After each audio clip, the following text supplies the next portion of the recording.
ನಮ್ಮ ದೇಶದಲ್ಲಿ number 2 mission ಇದು ರಿವಾ ಮ್ಯಾಕ್ 800.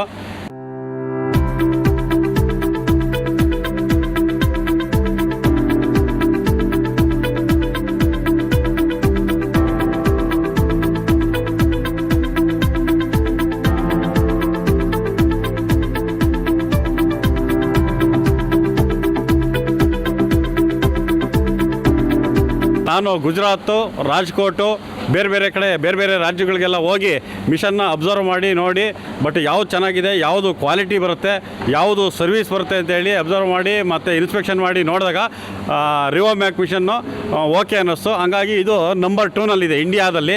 ಇದು ಹೊರದೇಶಕ್ಕೆ ಫಾರಿನ್ನು ಮತ್ತು ಕೀನ್ಯಾ ಅಲ್ಲೆಲ್ಲ ಕೊಡ್ತಾವ್ರೆ ಈ ಮಿಷನಲ್ಲಿ. ಈ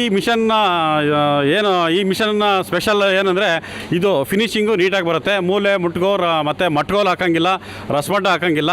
ಮತ್ತು ಇದು ವೈಬ್ರೇಷನ್ ಆಗಿ ಅದು ಪ್ರೆಸ್ಸಿಂಗ್ ಕೊಡುತ್ತೆ. 20 ಟನ್ನೇಜ್ ಕೆಪಾಸಿಟಿ ಮೇಲೆ ಪ್ರೆಸ್ಸಿಂಗ್ ಕೊಟ್ಟಾಗ ಒಳಗಡೆಗೆ ಗ್ಯಾಪು ಬರೋದಿಲ್ಲ. ನಿಮಗೆ ವಾಲ್ ಕಟ್ಟಿದಾಗ ಅದು ಕ್ರ್ಯಾಕ್ ಬರೋದೇ ಆಗಲಿ ಏನೂ ಆಗೋದಿಲ್ಲ. ಬಟ್ ಈ ಇಟ್ಟಿಗೆ ಸ್ಪೆಷಾಲಿಟಿ ಏನು ಅಂದರೆ ಮಡ್ಡಿ ಕಡಿಮೆ ತಗೊಳುತ್ತೆ. ಮಡ್ಡಿ ಅಂದರೆ ಸಿಮೆಂಟು ಮತ್ತು ಡಸ್ಟು ಮತ್ತು ಲೇಬರು ಕೂಡ ಬೇಗನೆ ಕೆಲಸ ಆಗುತ್ತೆ. ಹಾಗಾಗಿ ತಗೊಂಡವ್ರಿಗೆ ನೀವು ಎಷ್ಟೇ ಫ್ಲೋರ್ ಆದರೂ, ಈಗಾಗಲೇ ನಮ್ಮ ಇಟ್ಟಿಗೆನ ಜಿಲ್ಲೆಯಾದ್ಯಂತ ಎಲ್ಲ ದೊಡ್ಡ ಬಿಲ್ಡಿಂಗ್ಗೆ, ಈಗ ಎಕ್ಸಾಂಪಲ್ಲು ಭದ್ರಾ ಮೇಲ್ದಂಡೆ ಹೊಸದುರ್ಗದಲ್ಲಿ ನಡೀತಾ ಇದೆ. ಭದ್ರಾ ಮೇಲ್ದಂಡೆಗೆ ಅವರು ಬೇರೆ ಕಡೆಯಿಂದ ಇಟ್ಟಿಗೆ ತಗೊಂತಿದ್ರು, ಬೇರೆ ಈ ಬಿಸಿಲಲ್ಲಿ ಬಯಲುಗೂಡಲ್ಲಿ ಆಗದೆ ಇಟ್ಟಿಗೆ ತಗೊತಾಯಿದ್ರು. ಅದು ಅವ್ರಿಗೆ ಸ್ಯಾಟಿಸ್ಫ್ಯಾಕ್ಷನ್ ಆಗದಲ್ಲೇ ಥರ್ಡ್ ಪಾರ್ಟಿ ಇನ್ಸ್ಪೆಕ್ಷನಲ್ಲಿ ಓಕೆ ಆಗದಲ್ಲೇ ರಿಜೆಕ್ಟ್ ಆಗಿ, ಅವರು ನಮ್ಮಲ್ಲಿ ಯಾರೋ ಇದು ವೈಬ್ರೇಟಿಂಗ್ ಪ್ರೆಸ್ ಹಾಕಿದ್ದಾರೆ ಅಂತ ಗೊತ್ತಾಗಿ ಈ ತಿಪ್ಟೂರು ತಾಲೂಕಿಂದ, ಹೊಸದುರ್ಗ ತಾಲೂಕಿಂದ ಎಲ್ಲ ಬಂದು ಇಲ್ಲಿ ಇನ್ಸ್ಪೆಕ್ಷನ್ ಮಾಡಿ ಮತ್ತು ಕ್ವಾಲಿಟಿ ಕಂಟ್ರೋಲ್ನವರೆಲ್ಲ ಕರ್ಕೊಂಬಂದು ಇನ್ಸ್ಪೆಕ್ಷನ್ ಮಾಡಿದಾಗ ನಮ್ಮದು ಓಕೆ ಆಗಿ, ಈಗ ಸುಮಾರು ಒಂದು ಭದ್ರಾ ಪ್ರಾಜೆಕ್ಟ್ಗೆ ಒಂದು 5 ಲಕ್ಷ ಇಟ್ಟಿಗೆಗೆ ಆರ್ಡರ್ ಕೊಟ್ಟಿದ್ದಾರೆ. 5 ಲಕ್ಷ ಇಟ್ಟಿಗೆ ಅಂದರೆ ಸುಮಾರು ನಾವು ಮಿನಿಮಮ್ ಅಂದರೆ 3 ಇಯರ್ಸು ಕಂಟಿನ್ಯೂಷನ್ ಅವ್ರು ಹೊಡಿಬೇಕು. ಜೊತೆಗೆ ಇಲ್ಲಿ ನಮಗೆ ಲೋಕಲಲ್ಲಿ ಬೇರೆ ಇಟ್ಟಿಗೆ ನೋಡಿ ಅವರು ಈ ಇಟ್ಟಿಗೆ ನಮಗೆ ಮೂಲೆ ಮುಟ್ಕು ಇರೋದಿಲ್ಲ ಮತ್ತು ಕ್ವಾಲಿಟಿ ಇರೋದಿಲ್ಲ, ಸ್ಟ್ರೆಂತ್ ಇರೋದಿಲ್ಲ ಅಂತೇಳಿ ನಮ್ಮ ಇಟ್ಟಿಗೆಗೆ ಈಗ ಆಲ್ರೆಡಿ ಅವರೇ ಬಂದು ಟ್ಯಾಕ್ಟ್ರಿ ತಗೊಂಬಂದು ಲೇಬರ್ ಸಮೇತ ಬಂದು ಇಲ್ಲಿ ಇಟ್ಟಿಗೆನ ತುಂಬ್ಕೊಂಡು ಹೋಗ್ತಾವ್ರೆ. ಜೊತೆಗೆ ದೊಡ್ಡ ಬಿಲ್ಡಿಂಗ್ಗಳು, ಗೌರ್ಮೆಂಟು ಬಿಲ್ಡಿಂಗ್ಗಳಿಗೆಲ್ಲ ಹೈಡ್ರಾಲಿಕ್ ಪ್ರೆಸ್ಸಿಂಗ್ಗೆ ಕೇಳ್ತಾವ್ರೆ. ಇವಾಗ ಬಯಲುಗೂಡಲ್ಲಿ ಹಾಕೋದು ಯಾವುದು ಕೇಳ್ತಾ ಇಲ್ಲ. ಹಾಗಾಗಿ ಈ ಇಟ್ಟಿಗೆ ವೈಶಿಷ್ಟ್ಯತೆ ಇದೆ, ಚೆನ್ನಾಗಿದೆ, ಚೆನ್ನಾಗಿ ಆರ್ಡರ್ಸ್ ಬರ್ತಾ ಇದೆ. ತಾವು ಕೂಡ ಬೇರೆಯವರು ಬಂದು ಈ ಸದುಪಯೋಗ ಪಡ್ಕೋಬೇಕು ಅಂತೇಳಿ ಈ ಮೂಲಕ ನಾನು ಮನವಿ ಮಾಡ್ತೇನೆ.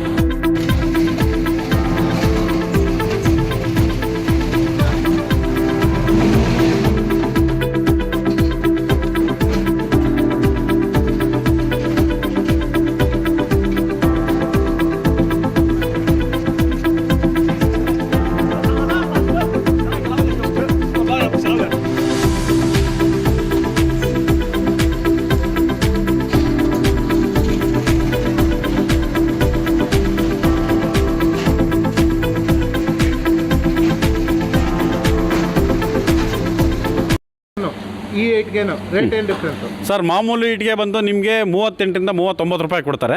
ನಮ್ಮದು 41 ರೂಪಾಯಿ ಇದೆ. ಬಟ್ ಬೇರೆ ಇಟ್ಟಿಗೆ ಬಂದು 22 ಚಿಲ್ಲರೆ ಬರುತ್ತೆ ಬೇರೆ ಇಟ್ಟಿಗೆ. ಇದು ನಮ್ಮದು ಬಂದು 25.5 26 kg ಬರುತ್ತೆ.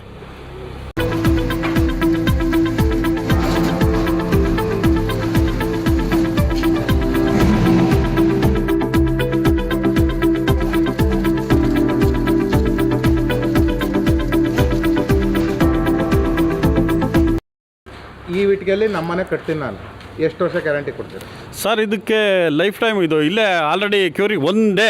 ಇದರ ಸ್ಪೆಷಾಲಿಟಿ 1 ಡೇ ನೆರಳಲ್ಲಿ ಕೂಲ್ ಆಗಬೇಕು. ಆಮೇಲೆ ನೆಕ್ಸ್ಟು ಕ್ಯೂರಿಂಗಿಗೆ ಹೋಗ್ಬೇಕು. ಆಮೇಲೆ ಕ್ಯೂರಿಂಗ್ ಆದಮೇಲೆ ಡ್ರೈ ಆಗಬೇಕು. ಡ್ರೈ ಆದಮೇಲೆ ನಮ್ಮದು ಡೆಲಿವರಿ. ಇದು ಇಂಜಿನಿಯರ್ಸ್ ಎಲ್ಲ ನೋಡಿ ಇದು ಮಾಡಿದ್ದಾರೆ. ಹಂಗಾಗಿ ಪೂರ್ತಿ ಗ್ಯಾರಂಟಿ ಇದೆ. ಅರುಣ್ ಅಂತ. ಯಾವ ಊರು? ನಮ್ಮದು ಎಳ್ನೋಡು. ಇದು ಈಗ ಆಪರೇಟ್ ನೀವು ಮಾಡ್ತಾ ಇದ್ದೀರಾ ಅಂತ ಗೊತ್ತಾಯಿತು. ಹೌದು ಸರ್, ನಾವೇ ಅಂದರೆ ಇಲ್ಲಿ ಕಲ್ತಿದ್ದ ಅಥವಾ ಎಲ್ಲ ಟ್ರೈನಿಂಗ್ ತಗೊಂಡು ಬಂದು ಯಾವ ಥರ ಅದು? ನಮಗೆ ಟ್ರೈನ್ ಅಪ್ ಮಾಡಿದ್ರು ಅವರೇ ಬಂದು, ಕಂಪ್ನಿ ಕಡೆಯಿಂದ ಬಂದು ಟ್ರೈನ್ ಅಪ್ ಮಾಡಿ. ಇಲ್ಲಿಗೆ ಬಂದು ಟ್ರೈನ್ ಅಪ್ ಮಾಡಿ? ಇಲ್ಲಿಗೆ ಬಂದು ಟ್ರೈನ್ ಅಪ್ ಮಾಡಿ. ಅಣ್ಣ ಉಳಿಯಾರು. ಏನು ಕೆಲಸ ಇಲ್ಲಿ ಮಾಡೋದು ನೀವು? ಅಣ್ಣ ಸಿಮೆಂಟ್ ಅಮಾಲಿ ಕೆಲಸ ಮಾಡ್ತೀನಿ. ಅಮಾಲಿ ಕೆಲಸ ಅಂದರೆ ಇಲ್ಲಿ ಜಾಯ್ನ್ ಆಗಿ ಎಷ್ಟು ದಿನ ಆಯಿತು? ಅಣ್ಣ ಬರ್ತಾ ಇರ್ತೀವಿ, ಅನ್ಲೋಡ್ ಮಾಡ್ತಿರ್ತೀವಿ, ಹೋಗ್ತಾ ಇರ್ತೀವಿ ನಾವು. ಅಂದರೆ ಬೇರೆ ಇಟ್ಟಿಗೆ ನೋಡಿದ್ದೀರಾ? ಅಣ್ಣ ನೋಡಿದ್ದೀವಿ. ಈ ಇಟ್ಟಿಗೆ ಭಾಳ ಚೆನ್ನಾಗಿದೆ. ನಮ್ಮ ಉಳಿಯಾರು ಸುತ್ತಮುತ್ತ ಎಲ್ಲ ಇಳಿಸ್ತಾ ಇದ್ದಾರೆ. ಅಂದರೆ ನೀವು ಲೋಡ್ ಅನ್ಲೋಡ್ ಮಾಡೋರು? ಅಣ್ಣ ಲೋಡ್ ಅನ್ಲೋಡ್ ಮಾಡ್ತಾ ಇದ್ದೀವಿ. ಬೇರೆ ಇಟ್ಟಿಗೆಗೂ ಈ ಇಟ್ಟಿಗೆಗೂ ಅನ್ಲೋಡ್ ಮಾಡೋದಕ್ಕೆ ಏನು ಡಿಫ್ರೆನ್ಸ್? ಅಣ್ಣ ಭಾಳ ಚೆನ್ನಾಗಿದೆ ಇಟ್ಟಿಗೆ, ಭಾಳ ಸೂಪರಾಗಿದೆ, ಕ್ವಾಲಿಟಿ ಇದೆ. ಇಟ್ಟಿಗೆ ತಾಂಡೋದರು ಖುಷಿ ಪಡ್ತಾರಣ್ಣ ಇಟ್ಟಿಗೆ ತಾಂಡಿ. बिजीर किधर से आया तू? असम। असम से क्यों? इसलिए काम करने के लिए आया। काम कर क्या काम करोगे? इसको ईटा काम करने।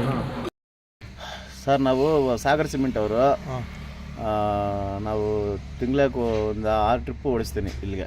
ಯಾವ ಊರು ನಿಮ್ಮದು? ನಮ್ದು ಆಂಧ್ರದಿಂದ ಬರ್ತೀರಾ? ಆಂಧ್ರದಿಂದ ಬರ್ತೀವಿ. ಒಂದು ಲೋಡಲ್ಲಿ ಎಷ್ಟು ಮೂಟೆ ಇರುತ್ತೆ? 700 ಮೂಟ. 700 ಮೂಟ. 700 ಮೂಟ ಇರುತ್ತೆ. ಒಂದು 5 ಲೋಡ್ 6 ಲೋಡ್ ಬರ್ತೀವಿ ತಿಂಗಳಿಗೆ. ಒಂದು 3000 ಚೀಲ ಹಾಕ್ತೀರಾ ಒಟ್ಟಿನಲ್ಲಿ? 3,000 ನಾವು 4,000 ಒಳಗಡೆ ಹಾಕ್ತೀವಿ. ಕ್ವಾಲಿಟಿ ಏನು? ಕ್ವಾಲಿಟಿ ಚೆನ್ನಾಗಿರುತ್ತೆ ಸರ್, ಚೆನ್ನಾಗಿ ಹೋಗ್ತಾ ಇದೆ, ನಾನು ನೋಡ್ತಾ ಇರ್ತೀನಿ. ರೇಟು ಬೇರೆದಕ್ಕೂ ಇದಕ್ಕೆ ಏನು ಡಿಫ್ರೆನ್ಸ್? ಬೇರೆದಕ್ಕೆ ಇದಕ್ಕನ್ನ ಕ್ವಾಲಿಟಿ ಚೆನ್ನಾಗಿ ಮಾಡಿದರೆ ರೇಟ್ ಇರುತ್ತೆ, ಕ್ವಾಲಿಟಿ ಚೆನ್ನಾಗಿಲ್ಲ ಅಂದರೆ ರೇಟ್ ಕಮ್ಮಿ ಆಗುತ್ತೆ. ಚೆನ್ನಾಗಿಲ್ಲ, ಪರವಾಗಿಲ್ಲ.